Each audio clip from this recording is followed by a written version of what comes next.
Hi, this is Alia Siddiqui. आप देख रहे हैं India TV showbiz. Thank you. Alia Siddiqui से तो आप सभी वाकिफ़ हैं और ख़ास तौर पर जब वो बिग बॉस हाउस में जाती हैं तो एक लोगों के अंदर एक उत्सुकता बढ़ जाती है कि आलिया को पास से जानने का मौका मिलेगा या उसकी पर्सनैलिटी जो है वो सामने आएगी। मेरे साथ इस वक्त आलिया हैं। हालांकि जर्नी छोटी रही बिग बॉस हाउस के अंदर, लेकिन कैसी रही ये बताइए। जर्नी छोटी रही, इंटरेस्टिंग भी रही, बहुत कुछ सीखने भी मिला, बहुत कुछ देखने भी मिला, बहुत छोटी चीज़ों में एडजस्ट करने भी मिला। हालांकि ये सब चीज़ें एक ज़िंदगी का हिस्सा था पहले भी, बट इतने करीब से जानने मिलेगा वो नहीं जाना था। क्या कुछ समझ में आया ये बताइए। सबसे पहले तो एक चीज़ समझ में आई कि आदमी जीत के लिए अपने आप को कैसे भूल जाता है, और आपकी जो एक्चुअल पर्सनालिटी और जो आप जो सोचते हो वो निकल के कैसे आती है आपकी। और एक घर पे रह के, एक कमरे में, एक बेडरूम में, एक किचन में सबको एक शेयर करना होता, और उसी बीच में कुछ एनर्जी ऐसी होती जिसको आप झेलना नहीं पसंद करोगे, क्योंकि उसकी एनर्जी आपको डिस्ट्रॉय करने की कोशिश करती है अंदर ही अंदर। सो वो फेस करना सबसे बड़ा डिफ़िकल्ट होता है इस टाइम पे। आलिया, पर्सनल ज़िंदगी को लेकर आप के बारे में काफ़ी कुछ बातें हो रही थी, आपने भी बहुत कुछ शेयर किया इससे पहले, लेकिन जब आप बिग बॉस हाउस के अंदर गई तो जो पहली बात जो सामने आई कि सलमान खान ने ये कहा कि आप अपनी निजी ज़िंदगी को के बारे में ज़्यादा बात कर रही हैं। वो उसकी ज़रूरत नहीं थी, लोग आपकी पर्सनालिटी को देखना चाहते थे या समझना चाहते थे। इसके बारे में आप क्या कहेंगी? हाँ जी, बिल्कुल। सलमान जी ने जो भी मेरे बारे में बोला, आई थिंक वो ज़्यादा उस चीज़ को जान नहीं पाए शायद, क्योंकि उन्हें ये बात पता ही नहीं था कि मैं इतनी तो बात ही नहीं कर रही थी। ऑडियंस जानती है कि मैंने इतनी बात किया ही नहीं है। सो मैंने सिर्फ 5 मिनट बात किया होगा, और एक मैक्स टू मैक्स 10 मिनट बात किया होगा ओवरऑल पूरा देखा जाए अपनी निजी पर्सनल लाइफ के बारे में। सो मुझे लगता है कि मुश्किल से 15 मिनट पूरे 10-12 दिन में जितने दिन भी रही हूँ मैं। सो उस चीज़ को वो कैसे बोल सकते हैं कि मैं जा के बोली हूँ। मैं जा के किसी से नहीं बोली हूँ। मुझसे किसी ने पूछा तो मैंने उतने ही जवाब दिया जितनी ज़रूरत थी। मैंने अपनी पर्सनल लाइफ को वैसे ही ख़त्म कर दिया था, अपनी इंस्टा से सब चीज़ें डिलीट करके, क्योंकि मुझे देखना ही नहीं है। मेरी लाइफ से वो चैप्टर क्लोज़, मतलब क्लोज़, अब उसको कभी ओपन नहीं करूँगी। हाँ, पर ऑफकोर्स वो चीज़ें रहेगी साथ में, क्योंकि मेरे बच्चे मेरे साथ जुड़े हुए हैं और उस बच्चों का फादर वो जुड़ा हुआ है, तो वो कहीं ना कहीं कनेक्ट तो रहूँगी, पर बच्चों की वजह से। बट मेरी पर्सनली उनसे वो चीज़ ख़त्म हो चुकी है। सो वो मुझे बहुत बुरा लगा कि उन्होंने जब बोला ये चीज़। Alia, you have a partner now, आपकी ज़िंदगी में है और आपने पब्लिकली उसे अनाउंस भी किया है। सो क्या वो साथ आप देखती हैं जीवन भर, या आप शादी करेंगी? विल यू रीमैरी और समथिंग? कि शादी तो मैं बिल्कुल भी नहीं करूँगी, क्योंकि शादी वाला टैग मुझे चाहिए नहीं, अब इस लाइफ में तो नहीं चाहिए। मेरे बच्चों को मैं दूसरा बाप नहीं देना चाहूँगी, वो एक फादर है, एक ही रहने दूँगी। हाँ, रही बात मेरी खुशी की, मेरी पर्सनल लाइफ की, वो मैं ज़रूर वक्त ज़्यादा गुजारना चाहूँगी उनके साथ में, और वो देखूँगी आगे कि उस चीज़ में वो, मैं उनका कितना साथ दे रही, वो मेरा कितना साथ दे रहे, वो तो आगे की जर्नी पता चलेगी।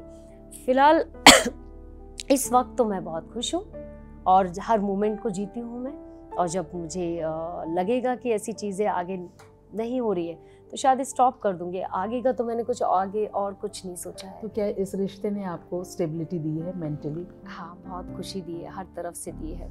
हर एक जो औरत की ज़रूरत होती है, एक प्यार की, मोहब्बत की, एक नीड की, हर चीज़ की ज़रूरत होती है, एक औरत को चाहिए होता है। और मुझे खुल के बोलने में अच्छा लगता है कि यार एक फीमेल हूँ मैं, यहाँ वहाँ आवारागर्दी करने से अच्छा एक समझदार दोस्त बनाने से, साथ रहने से अच्छा है कि आप ये गंदगी से दूर रहो। तो मैंने खुल के वो चीज़ रखा और मैं खुश हूँ उस रिश्ते में, बहुत खुश हूँ। बिग बॉस के घर की अगर बात करूँ, पूजा भट्ट, उन्होंने कहा कि सिर्फ बच्चे पैदा करने से कोई माँ नहीं बन जाता। ये बहुत बड़ा स्टेटमेंट है। इसे आलिया किस तरीके से, इसके बारे में क्या कहेंगी?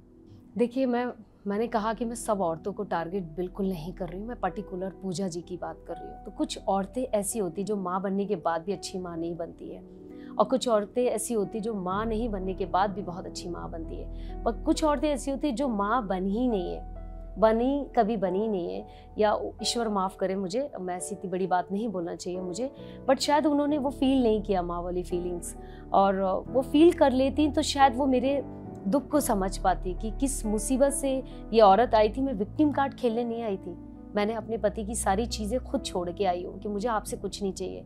लड़ना होता कोर्ट में जाके 50 करोड़ रुपए लेके बैठ जाती मैं घर पे, लग्जरी लाइफ जीती। साल 2 साल केस चलता, कितने साल चलता, परेशान होने से तो अच्छा होता कि मैं 2 साल केस लड़ती और कुछ ना कुछ तो मुझे मिल ही जाता। मैंने उस चीज़ों को छोड़ा है।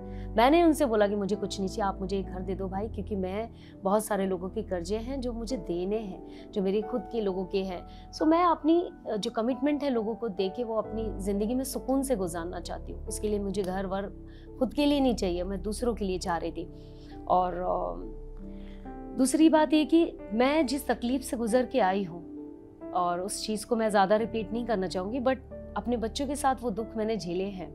सो वही मैंने उनको कहा कि शायद आप माँ बन जाते तो आपको पता होता एक औरत एक 40 ईयर्स की एज में अपनी जर्नी शुरू कर रही है। सो उसके लिए बड़ी पेनफुल चीज़ है ये छोटी बात नहीं है कि अपनी ज़िंदगी की शुरुआत इस एज में कर रही है। आपने कहा कि पूजा कहती है मैं महेश भट्ट की बेटी हूँ, इससे क्या आपत्ति है?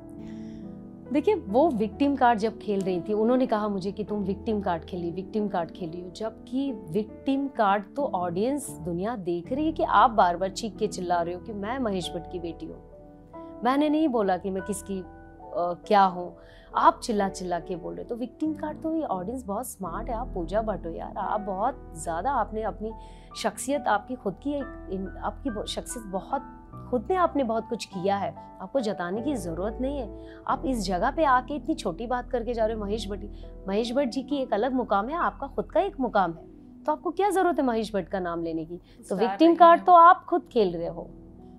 एक वाइल्ड कार्ड एंट्री भी होती है, तो वहाँ पर अगर एक बार फिर से आलिया को मौका मिले घर के अंदर जाने का, क्या ऐसी 2 चीज़ें हैं जो आप बदलना चाहोगी?